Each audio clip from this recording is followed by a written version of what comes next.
नमस्कार मित्रगण, हम डॉक्टर रोशनी झा मैथिली विथ रोशनी चैनल में अहाँ सबके स्वागत करे छी। तो आई स्टेट 2025 परीक्षा के तहत हम फिर 10 गो क्वेश्चन लऽ कऽ अहाँ सबके समक्ष उपस्थित भऽ गेलहुँ। तो अहाँ सब जे छै से पेन कॉपी निकालि कऽ आ एकरा लिपिबद्ध कऽ लिअ। जो नीक लागै तकरा लाइक, कमेंट, सब्सक्राइब और शेयर कऽ दियौ, जाहिसँ जे विद्यार्थी तक नहि पहुँचै छनि हुनको तक पहुँच जेतनि।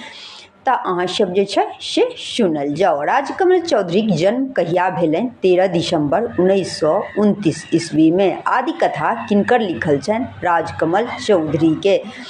राजकमल चौधरी प्रसिद्ध छला कवि और कथाकार के रूप में। राजकमल चौधरी के लिखल छनि एकटा चंपाकली और एकटा विषधर। राजकमल चौधरी के जन्म कतऽ भेलनि? तऽ रामपुर हवेली, बिहार में। स्वरगंधा किनकर लिखल छनि? राजकमल चौधरी के। राजकमल चौधरी के वास्तविक नाम की छलनि? मनेंद्र नारायण चौधरी। राजकमल चौधरी के कोनो दूटा रचनाक नाम कहू तऽ स्वरगंधा और कविता राजकमलक। ललका पाग कोन विधा अछि? तऽ ई कथा अछि।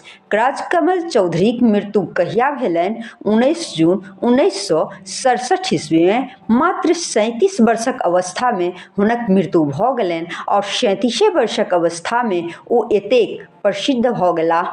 ठीक छै, अहाँ सब जे छै से एकरा याद करे जाओ और एकरा लिपिबद्ध करे जाओ।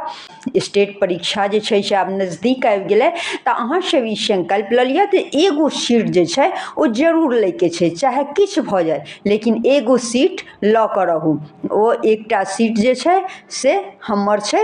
एहि तरहसँ अहाँ सब तैयारी कऽ जाओ और ईर्ष्या करैवला करैत रहतै, जलन होयवला जरैत रहतै। बस अहाँ सबके ओ सबके छोड़ि एकटा सीट हासिल करबाक यऽ, जकरा में जान लगा दो या जाने दो, ई कहावत के लऽ कऽ अहाँ सब जे छै से तैयारी करू। ठीक छै, हम फेर काल्हि लऽ कऽ उपस्थित हैब।